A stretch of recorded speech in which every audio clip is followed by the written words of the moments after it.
আজ chemistry of সিএসের পক্ষ থেকে আমরা অর্গানিক কেমিস্ট্রির কিছু বেসিক নলেজ নিয়ে আলোচনা করি।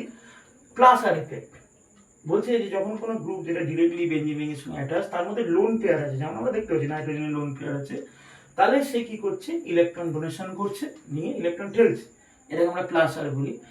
দেখতে গেলে একই অ্যাটম নাইট্রো হিসাবে যখন থাকছে, ওর উপরে আর লোন পেয়ার নেই, তখন ও বেশি ইলেকট্রোনেগেটিভ, তাই ও রিং থেকে ইলেকট্রন নিজের দিকে টানছে, যেহেতু পুল করছে রিং থেকে, তাই এটাকে আমরা বলছি মাইনাস আর এফেক্ট।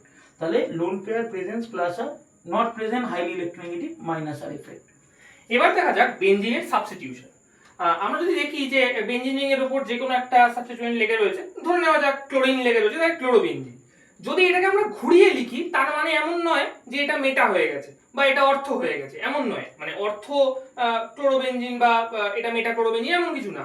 আলটিমেটলি এটাকে একটু ঘুরিয়ে লেখা আছে, তার মানে এই দুটো কিন্তু বা তিনটে কিন্তু আলাদা নয়, একটাই জিনিস। তো এটা যেন আমাদের না ভুল হয়। আর যখনই একটা বেনজিন রিং এর সঙ্গে একটা সাবস্টিটিউয়েন্ট অ্যাটাচ হবে, তো সেই সাবস্টিটিউয়েন্টের অ্যাসপেক্টেই হচ্ছে গিয়ে এই অর্থ, মেটা আর প্যারা পজিশনটা ইন্ডিকেট হবে। মানে এইখানে যেমন এক্সটা এখানে রয়েছে বা সাবস্টিটিউয়েন্টটা এখানে রয়েছে, সাবস্টিটিউয়েন্টের অনুযায়ী এই দুটো পজিশন, অর্থ পজিশন হচ্ছে এই দুটো পজিশন মেটা আর এটা প্যারা। তো এই রকম ভাবেই মানে অর্থ মেটা প্যারা কোনো ফিক্সড কথা না, গ্রুপটার রেসপেক্টে এটা হবে, তাই তো?